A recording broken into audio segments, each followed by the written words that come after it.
এদিকে আসো। ধরো, আমার মেয়ের জামাই কোরবানি দিছে, আমার মেয়ে আর মেয়ের জামাইয়ের জন্য দোয়া করবা, ঠিক আছে? ঠিক আছে স্যার। ঠিক আছে, যাও। হ্যাঁ, পরে গিয়ে আসো। আসো,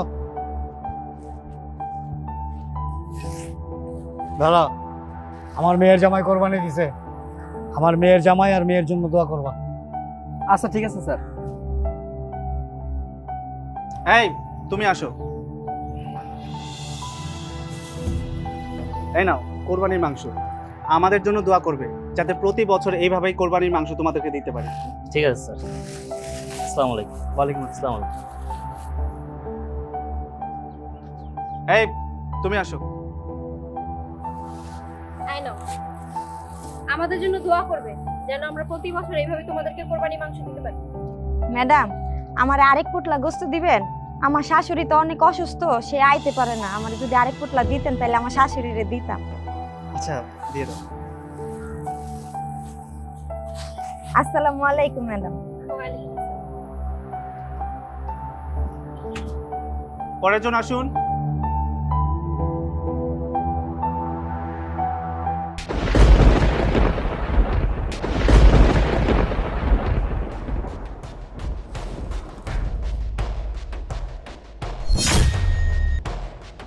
কি হলো আঙ্কেল, ওইদিকে ঘুরে গেলেন কেন?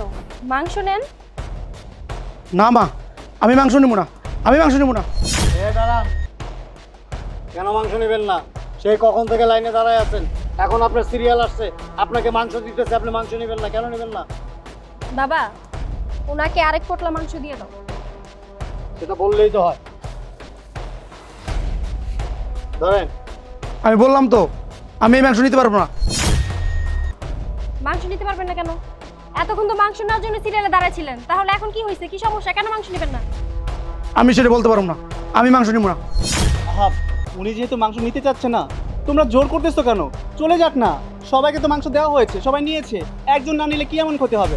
বাবাজি, আমরা কোরবানি দিয়ে গরিব মানুষদেরকে হাসি খুশি রাখার জন্য, আমরা চাই না যে একজন মানুষও এখান থেকে মনে কষ্ট নিয়ে ফেরত যাক, এই জন্য সবাইকে নিতে হবে।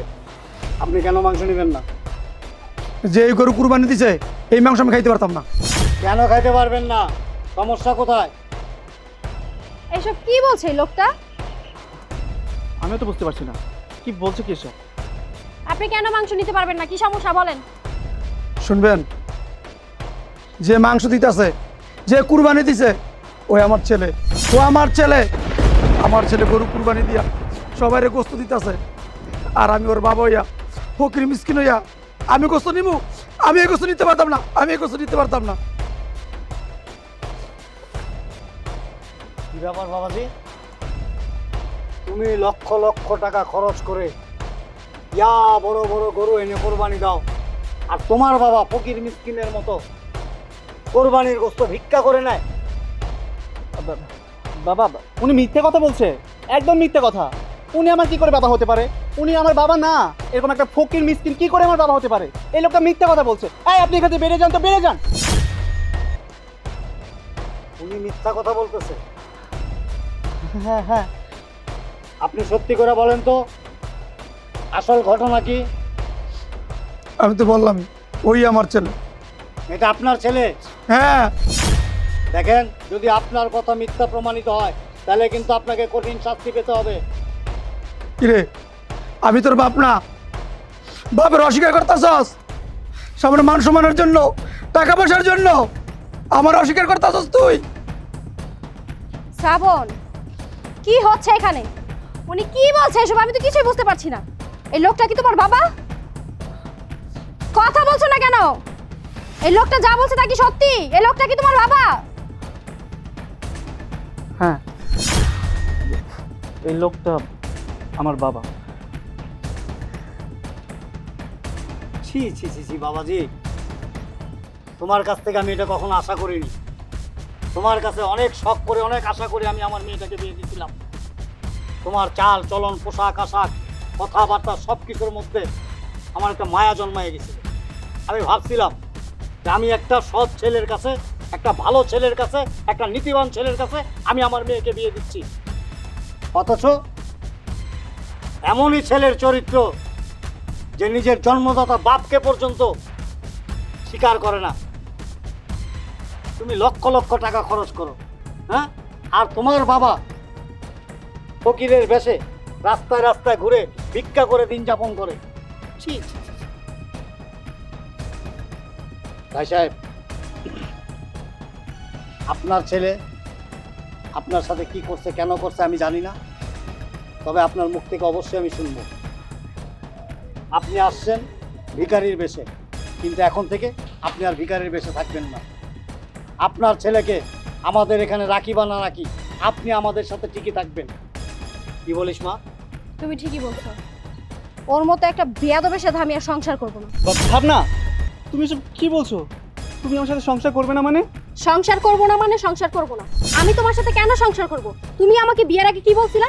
তোমার বাবা মা কেউ বেঁচে নাই, তুমি এতিম। তুমি যদি এতিমই হও তাহলে এখন তোমার বাবা কোথা থেকে আসলো? হ্যাঁ, কোথা থেকে আসলো তোমার বাবা?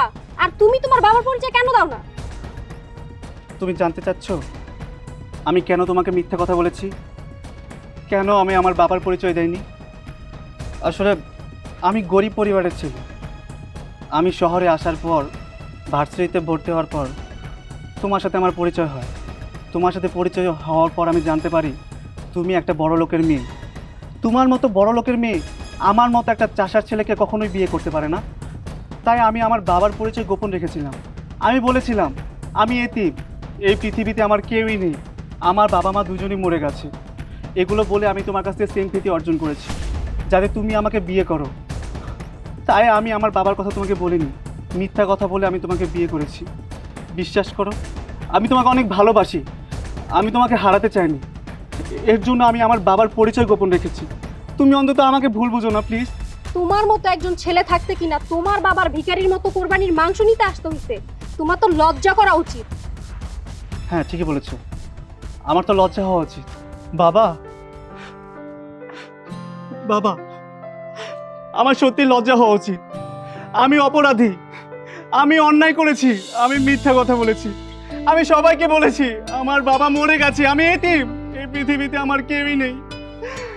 আমি 10টা গরু কোরবানি দিয়েছি, আর আমার বাবা কিনা ভিক্ষুকের মতো সেই কুরবানির মাংস হাত পেতে নিতে আসছে, তাও আমারই কাছে।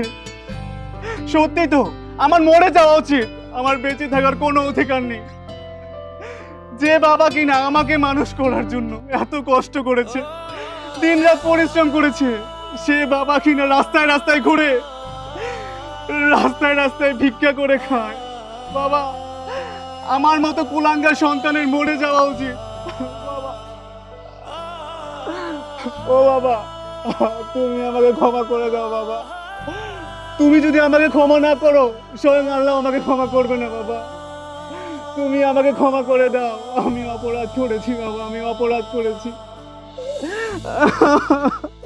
ভাই সাহেব শোনেন, আসলে ভুল তো ছেলে মেয়েরাই করে, আর বাবা মার দায়িত্ব কি ছেলে মেয়েকে মাফ করা।